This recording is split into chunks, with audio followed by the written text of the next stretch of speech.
Welcome to new TV Telugu. ఆధ్యాత్మిక క్షేత్రం తిరుపతిలో అత్యంత భద్రత ఉండే ప్రదేశాల్లో ఒకటిగా పేరుంది. అయితే అలాంటి ప్రాంతాల్లో శ్రీ గోవిందరాజస్వామి ఆలయంలో తాజాగా జరిగిన ఘటన సంచలనంగా మారింది. భక్తి భావంతో పులకించాల్సిన ఆలయ ప్రాంగణంలో ఒక వ్యక్తి మద్యం మత్తులు చేసిన హంగామా భక్తుల్లో ఆలయ సిబ్బందిని దిగ్భ్రాంతికి గురిచేసింది. కట్టుదిట్టమైన నిఘా వ్యవస్థను దాటుకుని ఏకంగా ఆలయ గోపురం ఎక్కిన ఒక వ్యక్తి అక్కడున్న పవిత్ర కలశాలను తాకడం, కిందికి దిగడానికి వింత షరతులు విధించడం చర్చనీయాంశంగా మారింది. చివరకు పోలీసులు వెంటనే స్పాట్ కు చేరుకున్నారు. అతన్ని సురక్షితంగా కిందకు దించేందుకు 3 గంటలు శ్రమించారు. ఈ క్రమంలో తనకు ఒక క్వార్టర్ మద్యం బాటిల్ ఇస్తేనే కిందకి దిగుతానంటూ మొండికేశాడు. చివరకు పోలీసులు చాకచక్యంగా వ్యవహరించి గోపురం పైనుంచి కిందకు దించారు.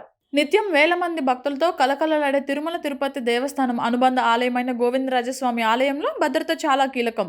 అయితే ఈ భద్రతా యంత్రాంగాన్ని విస్మయానికి గురి చేస్తూ ఒక వ్యక్తి గోడ దూకి లోపలికి ప్రవేశించాడు. టీటీడీ విజిలెన్స్ సిబ్బంది అప్రమత్తమయ్యే లోపే ఆ వ్యక్తి మహాద్వారం లోపల ఉన్న గోవిందరాజస్వామి ఆలయ గోపురాన్ని ఎక్కేశాడు. అంతటితో ఆగకుండా గోపురంపై ఉన్న పవిత్రమైన కలశాలను లాగేందుకు ప్రయత్నించడం అక్కడున్న వారిని ఆందోళనకు గురి చేసింది. గోపురంపై ఉన్న వ్యక్తిని చూసి భక్తులు, ఆలయ సిబ్బంది భయపడిపోయారు. చివరకు పోలీసులు జోక్యం చేసుకుని వెంటనే స్పాట్కు చేరుకున్నారు. ఫైర్ సర్వీస్ సిబ్బంది కూడా ఘటనా స్థలానికి వచ్చారు. అతడిని సురక్షితంగా కిందకి దించేందుకు 3 గంటలు శ్రమించారు. ఈ క్రమంలో అతనితో మాట్లాడితే విచిత్రమైన డిమాండ్లు పోలీసుల ముందు ఉంచాడు. తనకు ఒక క్వార్టర్ మద్యం బాటిల్ ఇస్తే గానీ కిందకు దిగుతానంటూ మొండికేశాడు. చివరకు పోలీసులు చాకచక్యంగా వ్యవహరించి గోపురం పై నుంచి కిందకి దించారు. ఈ ఘటనపై ఈస్ట్ డీఎస్పీ స్పందిస్తూ నిందితుడికి పూర్తి స్థాయిలో విచారించిన తర్వాత మరిన్ని వివరాలు వెల్లడిస్తామన్నారు. ఈ ఘటన టీటీడీ విజిలెన్స్ విభాగంపై పలు ప్రశ్నలను లేవనెత్తుతోంది.